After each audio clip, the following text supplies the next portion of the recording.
Hi there everyone. This week we got another review. Resident Evil 3 Extinction, I think it's called. Spoilers ahead for this review, because I really gotta get into the details. Wow. So it starts off same as the first one. Milla Jovovich is going through the mansion and all these things. Then she goes through the little laser beam hallway from the first one, and then the hospital. And turns out that it's a trial. And the guy from Umbrella from the last one is cloning her to create the perfect subject or whatever. I don't know what he's trying to do. I think he's just trying to get her perfect so that he can use her DNA to create a slave force out of the zombies. That's kind of what I got from it. But anyhow, it cuts, and all these clones, when they die, they dump them into this hole in the desert. And then you find out that the zombie virus is now global because they do a cutscene. And for some reason, there being zombies got rid of trees and plants and water. I don't know how that works. I don't know how zombies correlate with no plants and no water. But basically the entire world is a desert now, which doesn't make much sense to me because in the second game, I remember specifically a level where the T-virus was put into these plants and they grew exponentially into this giant jungle that was like uncontrollable. So that doesn't make much sense to me. Not to mention that these people are set in Nevada, so it's like, why is the whole world a desert if you're just gonna set your movie in a desert anyways? Why not just fit the lore and just say that the desert it got out of it's a bigger desert now? That doesn't make any sense to me. I think they just wanted to make it Mad Max or something. I don't know. That aside, we go to Milla Jovovich. She is on a motorcycle. She has a trench coat now. Really cool, really badass. And she doesn't have any friends. Her friends at the end of the second one, we don't know where they went. Because at the end of the second one, if you remember, she got picked up by her friends, her best friends. And they got taken away and everything was cool. Now it's not. Now she's by herself. So this opening scene with her, she goes into this place because she hears a distress signal. And there are these hillbillies that capture her. And then she kicks them in the head and kills them, like right away. And these other people, they didn't kill her immediately. They just knock her out and throw her in this pit with all these zombie dogs.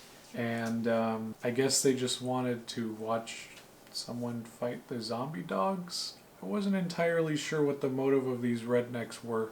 I think it was just to show that in a zombie apocalypse, everyone gets turned into a redneck. That's all I got from that. But anyhow, so she's in there with the dogs, and then she kicks the dog. She does the kung fu on the dogs. And then she has all these electrical wires that she ties around the dogs.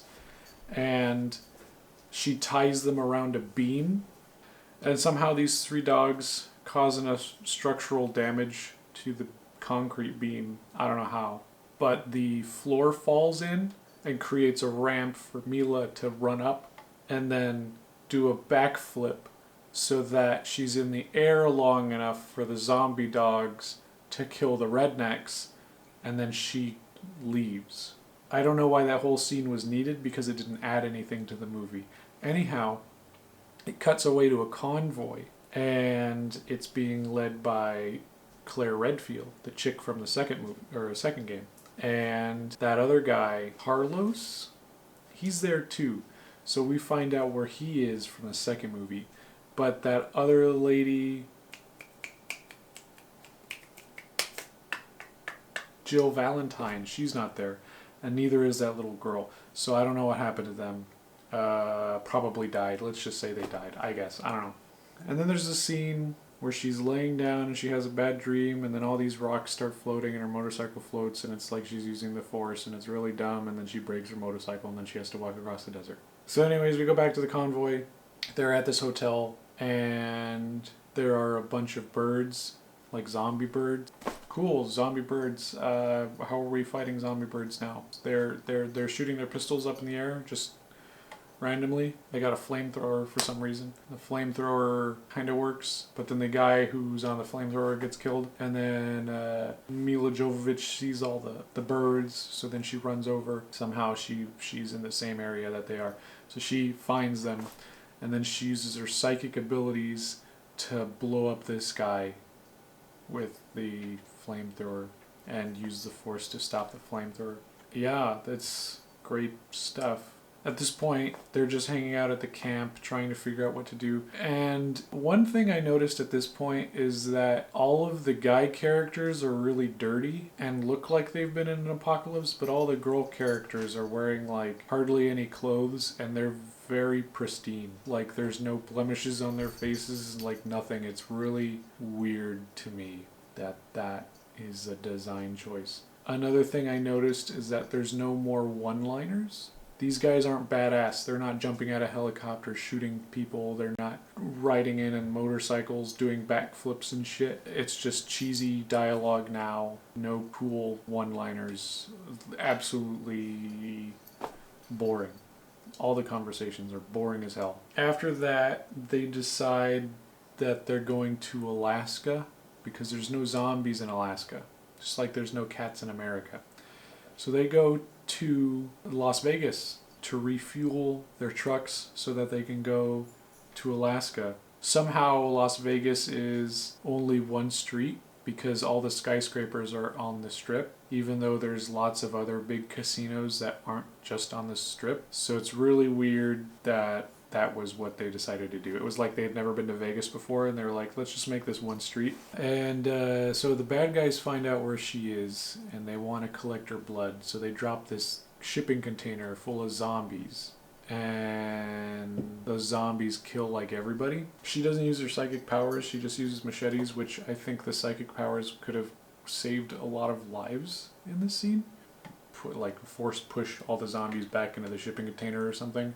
Like I think she only uses her psychic powers when it's convenient for the plot. But anyhow, so the bad guys, they're watching all this from a tent that's on a roof on a building that's 15 feet away from these guys. They're trying to control Milla with the satellite, and then Milla breaks the satellite with her psychic powers instead of killing all the zombies with her psychic powers. And then she uses like her AI chip in her head or some shit like that to find out where the bad guys are. And then she goes to the tent that's 15 feet away and kills them. And then the main bad guy gets bitten by a zombie, and he goes back to the lab and he injects himself with the antivirus, which turns him into a big zombie, which looks really dumb, tentacles out of his arms and stuff. So then they find out where that place is by hacking into the computer, and then they drive over there instead to get a helicopter.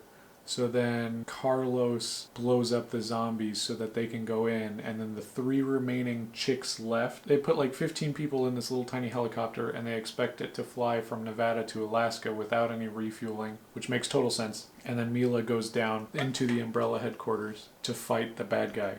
And then the computer tells her she needs to make the antivirus because she's the only one that can do it. So suddenly she's a scientist now. And she finds another body of hers, one of her clones, gets it out, and then she fights the main boss. And they set it up like a video game. Like there's almost like checkpoints before she fights the boss. It's kind of weird. And then I spaced out because it was probably one of the most boring boss fights that I've seen. I don't really remember what happens or how they beat the guy. I think the clone pushes a button or something.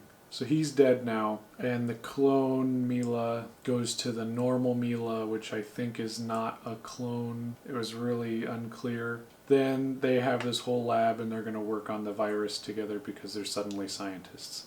And then they find out that there's like 800 other ones, 800 clones of Millas. So now they're going to send all those clones to all the other places around the world, which, yeah, whatever. That's cool, I guess. So yeah, this movie just kind of sucked ass.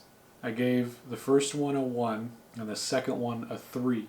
And this one was worse than the first one, so I'm going to give this one a 0 because it was really boring. It didn't make much sense. They were just pulling stuff out of their ass, and the one-liners were gone. So there you have it. That's it. I don't feel like I need to talk about anything else. This is a bad movie. I got 3 more left. I'm halfway through. So like and subscribe. Follow us on Facebook, Instagram, Twitter. Comment down below. Have you seen these movies? I'm sorry for you.